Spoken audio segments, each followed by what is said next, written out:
Berangkat dengan harap, pulang dengan luka. Tanah suci jadi saksi betapa buruknya tata kelola negeri ini. Jemaah tersesat, wis dibatalkan. Nyawa melayang di tengah padang pasir. Ini bukan sekadar insiden. Ini peringatan keras bahwa sistem kita sedang sakit. Haji 2025 bukan lagi sekadar soal ibadah. Ini soal tanggung jawab, manajemen, dan kepantasan negara dalam melayani warganya. DPR geram, publik muak, dan pertanyaannya sederhana. Kalau tahu tak sanggup, kenapa dipaksakan? Petugas tak paham bahasa. Pelatihan cuma 5 hari. Koper tertinggal, jemaah terpisah. Tim medis dikurangi. Apa gunanya anggaran triliunan? Kalau jemaah tetap tersesat dan wafat sendirian di gurun, katanya negara hadir. Tapi di tanah suci, yang hadir justru kekacauan. Reformasi total didesak. Tapi siapa yang berani mulai dan siapa yang berani bertanggung jawab? Ini soal sistem yang baru diterapkan. Yang kedua soal keterlambatan kartu nusuk karena pemerintah Saudi melakukan digitalisasi.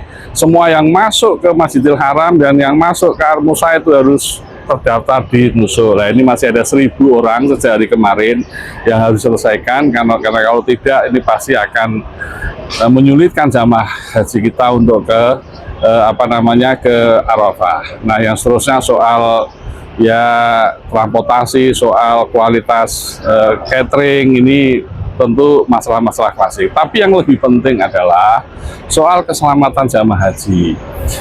Sampai hari kemarin, jamaah haji kita yang meninggal sekitar 115 orang. Lebih tinggi di hari yang sama, di tahun 2024 sekitar 85 orang. Jadi angka kematian jamaah haji kita meningkat. Nah, ini persoalan serius menurut saya karena soal keselamatan hidup itu segala-galanya. Mengapa? Satu, karena tenaga kesehatan kita terbatas, jumlahnya dikurangi. Yang kedua, akses mereka melayani selama di hotel itu dibatasi oleh pemerintah Arab Saudi, sehingga mereka melakukan pelayanan dari kamar ke kamar, bahkan sembunyi-sembunyi. Bahkan pemerintah Arab Saudi melakukan sweeping, pengawasan ketat, mereka nggak boleh melayani di hotel. Ini soal tenaga kesehatan kita. Nah, yang ketiga, klinik kesehatan haji kita izinnya belum diizinkan oleh pemerintah Arab Saudi karena bangunan yang dipakai di klinik itu kontrak bangunan hotel, tidak memenuhi standar untuk klinik dan rumah sakit. Akibatnya rumah sakit jadi tidak bisa operasional. Nah, karena itu ini tentu menyulitkan karena biasanya jamaah haji sebelum mereka dirujuk ke rumah sakit di screening dulu di klinik kesehatan haji, atau setelah mereka pulang dari rumah sakit sebelum ke hotel mereka transit dulu di klinik kesehatan haji untuk recovery. Nah, tentu dengan tidak terbitnya izin ini mempengaruhi layanan kesehatan jamaah haji. Nah, soal berikutnya adalah screening jamaah haji kita memang tidak kita lakukan. Jamaah haji banyak yang lansia, penyakitnya kompleks, mereka datang ke sini sudah kondisi berat, maka ini hal-hal yang oleh pemerintah Arab Saudi sebenarnya diminta untuk melakukan screening agar ada keselamatan bagi jamaah haji Indonesia yang ada di Arab Saudi. Nah, tentu ini menjadi pemikiran serius, maka saya mengusulkan diplomasi antara Kementerian Kesehatan Indonesia dengan Kementerian Kesehatan Arab Saudi perlu ditingkatkan.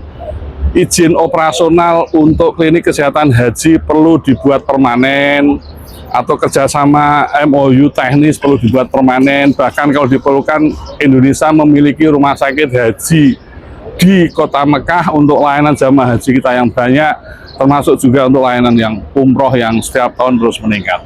Semuanya adalah untuk keselamatan haji agar angka kematian jamaah haji menurun. Ini menjadi hal yang penting.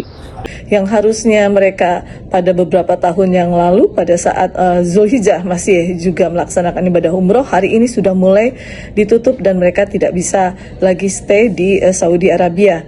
Tentu kami menganggap bahwa strategi yang harus dilakukan oleh pemerintah Indonesia tidak mudah, apalagi BPH selaku badan yang baru berdiri butuh penyesuaian, dan kita mengetahui bahwa infrastruktur mereka pun masih mengandalkan terhadap bagian dari Dirjen PHU Kementerian Agama. Maka kami berharap bahwa yang akan datang ada beberapa strategi selain regulasi terkait juga dengan pertama manajemen pelayanan, kemudian yang kedua menyangkut dengan manajemen kuota, yang ketiga menyangkut dengan manajemen sumber daya manusia, dan tentu saja yang tidak kalah penting adalah masalah kesehatan, karena kita mengetahui bahwa kesehatan menjadi salah satu faktor terpenting bagaimana jamaah haji Indonesia ke depan bisa masuk ke Saudi Arabia. Beberapa hal yang mungkin harus dilakukan oleh BPH. Dengan kejadian hari ini, kita menggunakan 8 syarikah yang tentu menjadi pilot project, ternyata masih meninggalkan banyak sekali catatan bahwa koordinasi antara pemerintah Indonesia dengan pemerintah Saudi Arabia masih belum bisa terlaksana secara sinergi sampai dengan tingkat bawah. Artinya kesepakatan antara pemerintah Indonesia yang diwakili oleh Kementerian Agama maupun BPH selaku pengawas karena masih transisi, dan pihak Kementerian Agama Saudi Arabia termasuk syarikah, 8 syarikah yang bekerja sama masih membutuhkan pendalaman yang lebih jauh.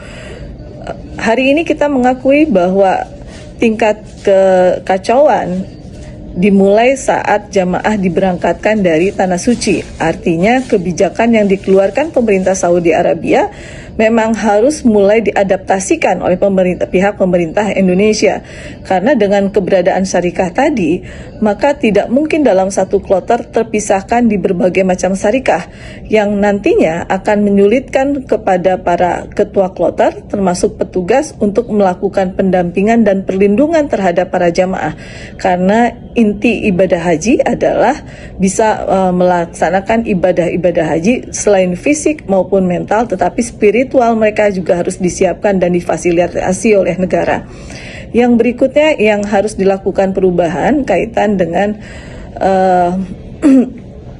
penentuan sumber daya manusia. Kita mengetahui bahwa di awal tadi saya sampaikan bahwa ada miskomunikasi antara pihak syarikah dengan pihak pemerintah Indonesia, bukan karena di tingkat pusatnya, tetapi justru miskomunikasi itu terputus baik itu di pihak pemerintah Indonesia maupun di pihak pemerintah Saudi Arabia, kaitannya dengan informasi bagaimana mereka harus melayani para jamaah, dari petugas haji kita kepada jamaah, baik dari pihak syarikah pusat kepada tim teknis yang ada di lapangan, sehingga menjadi satu kolaborasi yang lebih baik. Nah, tentu ada beberapa hambatan karena selama ini petugas haji Indonesia, terutama para ketua kloter yang mewakili rombongan mereka, gagap terhadap masalah teknologi. Yang kedua juga mereka tidak bisa berbahasa Arab. Sementara dari pihak syarikah, mereka hanya bisa berbahasa Arab, tidak bisa berbahasa Inggris ataupun berbahasa Indonesia. Sehingga informasi apapun yang menjadi keputusan dari tingkat pusat antara pemerintah Indonesia dengan pihak syarikah maupun Kementerian Agama Saudi Arabia tidak pernah terdeliver dengan baik. Ini tentu menjadi antisipasi agar BPH di tahun yang akan datang bisa mempersiapkan itu dengan lebih baik, terutama mengenai petugas-petugas yang tadi saya kaitkan dengan manajemen SDM sumber daya manusia yang memang dimiliki oleh BPH. Kedepan kita berharap bahwa penentuan petugas haji bisa melalui satu badan diklat, tidak mungkin dilakukan dengan cara seperti yang sudah di beberapa tahun sebelumnya, di mana petugas haji hanya diberikan bimbingan teknis selama 5 sampai dengan 10 hari tanpa ada upaya mengupgrade kemampuan para petugas haji. Dan kita ketahui bahwa petugas haji tadi dengan berbagai macam bidang yang mereka geluti, dari mulai petugas haji bidang transportasi, kemudian urusan akomodasi, konsumsi, kemudian kesehatan, maka diperlukan suatu standar pelayanan minimum yang dikeluarkan oleh pihak BPH. Nah, menyangkut ini semua, kami berharap BPH dapat juga diberikan support anggaran lebih dari pihak dari APBN, karena bagaimanapun juga untuk melakukan diklat ini tidak mudah. Tetapi dengan upaya melakukan diklat selama satu bulan atau 2 bulan, maka kemampuan SDM petugas-petugas haji kita yang akan datang, mereka bukan hanya dibekali tentang skill kemampuan mereka sesuai bidangnya, tetapi juga dengan bahasa, dan mereka harus bisa berbahasa Arab. Nah, tentu ini menjadi perhatian kami semua bahwa ke depan BPH mempunyai PR yang sangat banyak. Selain itu masalah kesehatan, bagaimana BPH harus bersinergi dengan Kementerian Kesehatan, yang hari ini kita ketahui masih banyak jamaah-jamaah demensia dan jamaah-jamaah yang memang mempunyai penyakit risti yang masih lolos untuk bisa beribadah haji, padahal istitoah kesehatan ini menjadi salah satu bagian dari pelunasan haji, biaya pelunasan haji. Nah, berikutnya lagi yang harus disinergikan oleh BPH kaitan dengan keimigrasian. Kita mengetahui hari ini banyak sekali orang yang berharap pemberangkatan haji dengan menggunakan visa mujamalah atau dengan furoda. Sementara di dalam undang-undang yang hari ini existing, kita hanya mengatur kuota Indonesia hanya dengan 2 kategori, yaitu haji khusus dan haji reguler. Kedepan kita harapkan bahwa BPH bisa beradaptasi dengan perkembangan yang akan dilakukan oleh pemerintah Saudi Arabia menuju 2030. Kemungkinan besar haji visa non kuota atau kita istilahkan visa mandiri itu juga bisa berlaku, dan kita harus sudah menyiapkan perangkat termasuk regulasi. Apabila itu diterapkan, maka bagaimana perlindungan terhadap para jemaah kita, karena yang kita ketahui hari ini visa furoda maupun mujamalah masih belum menjadi catatan atau menjadi perhatian dari regulasi yang kita buat. Nah, secara prinsip memang kalau regulasi yang sudah ada, itu kan ada 2 jenis, haji reguler dan haji khusus. Nah, persentasenya juga sudah 2, yaitu 8% untuk haji WNH dan 92% untuk haji reguler. Kemarin sempat muncul dalam draft revisi untuk muncul kata-kata sekurang-kurangnya. Kami mengkritisi, kami menolak, terus kurang-kurangnya bisa 20% nanti. Jadi kami sebut dalam usulan kami PKS, tapi katanya sebanyak-banyaknya 8% untuk haji khusus. Kenapa demikian? Karena kalau mempertimbangkan kepada data tubuh, itu paling banyak pasti yang reguler. Yang data khusus pasti lebih sedikit. Jadi kalau kita ingin berkeadilan, ya mestinya justru untuk yang haji reguler inilah yang dikedepankan. Nah, adapun tentang apakah itu menjadi kasar atau tidak, ya menurut saya kalau kemudian kasar itu artinya adalah ada kelas A, kelas B, grade A, grade B, ya itu kan terjadi. Tetapi pastinya bukan kasta seperti dalam pengertian di agama yang lain. Karena pada hakikatnya kalau dalam negeri Islam kan sesungguhnya yang paling utama itu bukan yang punya harta lebih banyak atau yang haji lebih cepat atau yang kemudian statusnya furoda atau khusus atau reguler. Tetap saja yang paling utama adalah siapa yang haji nanti betul-betul bisa melakukan yang mabrur. Dia bisa yang menunggu paling lama tapi paling ikhlas, bisa jadi dia dapatkan haji mabrur. Dia bisa dengan kekayaan yang dia miliki tapi semuanya dengan cara yang halal. Dia bisa kemudian cepat berhaji dengan apakah dengan furoda atau dengan khusus, ya mungkin saja. Karena tingkat istitoah ini memang sekarang ini masih dipahamkan pada 2, istitoah maliyah, kemampuan ekonomi. Karena kan sekarang ini dengan bisnis yang luar biasa dinamis, orang bisa menjadi miliuner bahkan triliuner, miliarder gitu, bisa jadi pada tahun ini dia miliarder, tahun depan mungkin bisnisnya bangkrut. Nah, sementara ketika dia masih miliarder, dia wajib haji. Dan saat itulah mungkin ketemu dengan konsep furoda itu. Tahun ketika depannya dia sudah nggak ambil lagi, dia siapa tahu kan.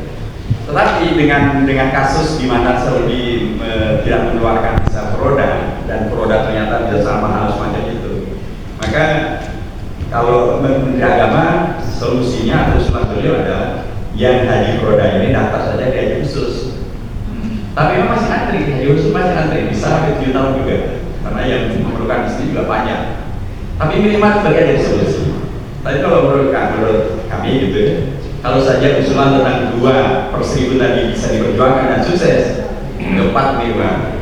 Sehingga kemudian tadi yang kekhawatiran tentang munculnya haji berkasta akan terkoreksi, karena akan cepat orang bisa berangkat haji tanpa harus menunggu berlama. Adapun tentang masalah ada istiqomah lagi Pak. Satu, kami DKS kami Komisi 8 mengusulkan istiqomah baru, yaitu istiqomah penerbangan. Karena tahun lalu kejadian ada satu maskapai yang kemudian kebakaran di Sulawesi Selatan. Tahun ini ada satu maskapai yang rusak dan kemudian harus transit di India. Nah, karenanya kami mengusulkan agar ini jangan sampai semuanya sudah istiqomah kesehatan oke, istiqomah matian sudah oke, pesawatnya bermasalah sebenarnya. Jadi katanya pesawatnya itu bukan istiqomah, ya istiqomah pesawat. Karenanya harus merujuk pada minimal. Karena kan sebagian pesawat itu ternyata usianya sudah lansia. Sudah batuk-batuk ya? Sudah batuk-batuk dari yang diperbolehkan.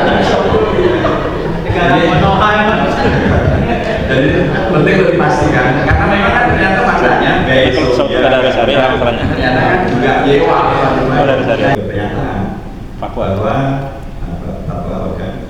haji yang di luar dari yang mengikuti aturan pemerintah itu tidak sah. Tidak sah ya?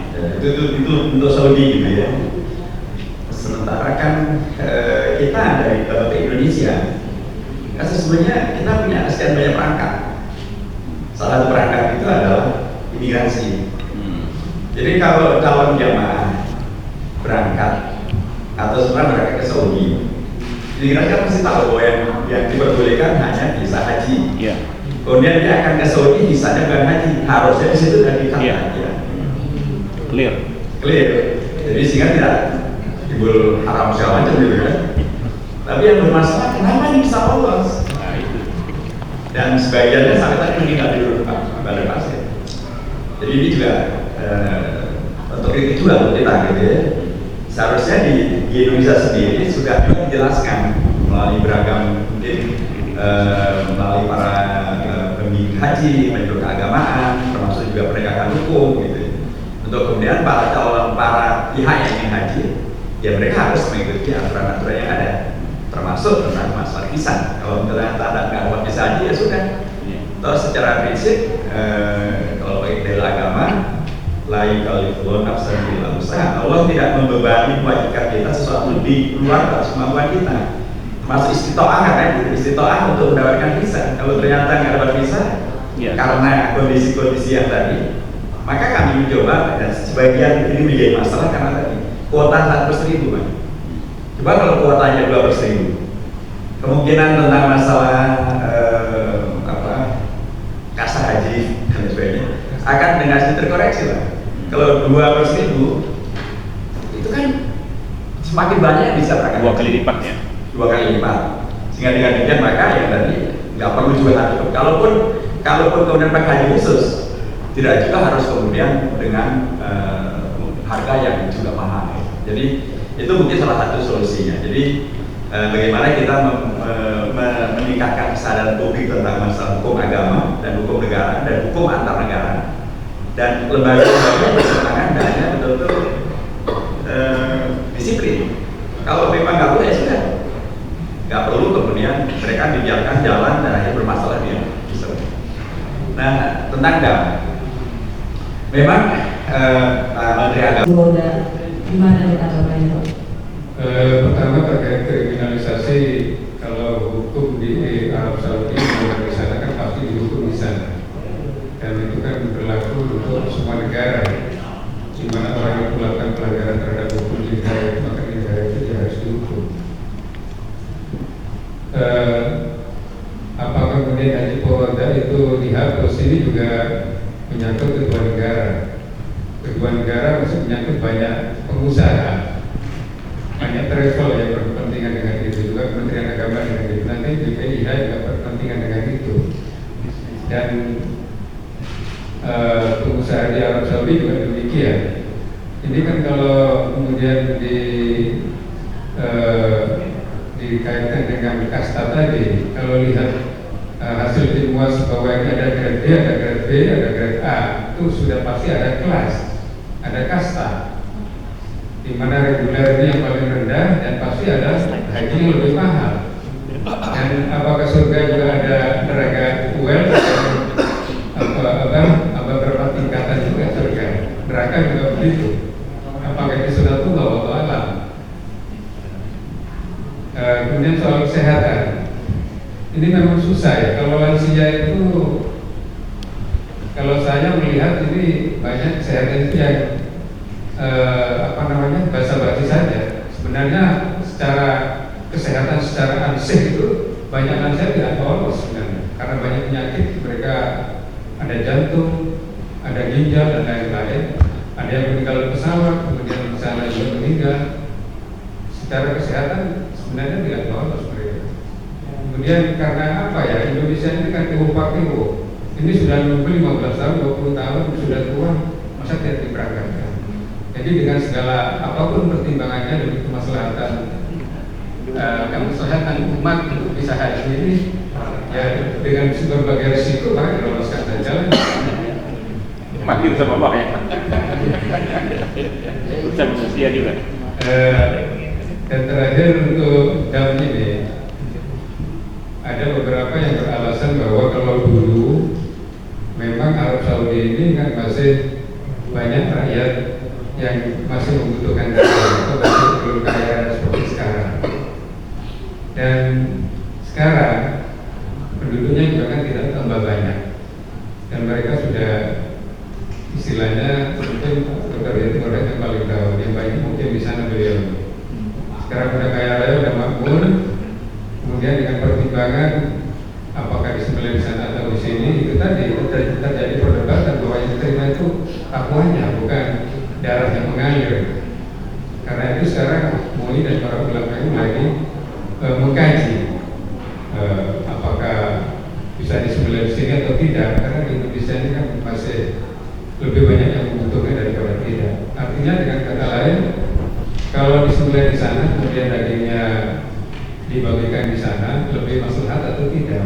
Karena orang banyak tidak membutuhkan di sana, tapi lebih banyak membutuhkan di negara-negara sekitar Arab Saudi dan Afrika, termasuk Indonesia. Sehingga lebih maslahat dagingnya dibagikan kepada Indonesia. Dan apalagi dalam tamat itu dari kebanyakan dari Indonesia. Jadi masih banyak nanti ini yang perlu menjadi PR buat DPR, bagaimana haji ini bisa berjalan dengan baik, lancar, dan menjadi haji yang makbul. Terima kasih. Sekian video dari Ada Apa Mas Asep. Silahkan kirim komentar dan jangan lupa subscribe dan terus dukung channel ini. Assalamualaikum warahmatullahi wabarakatuh.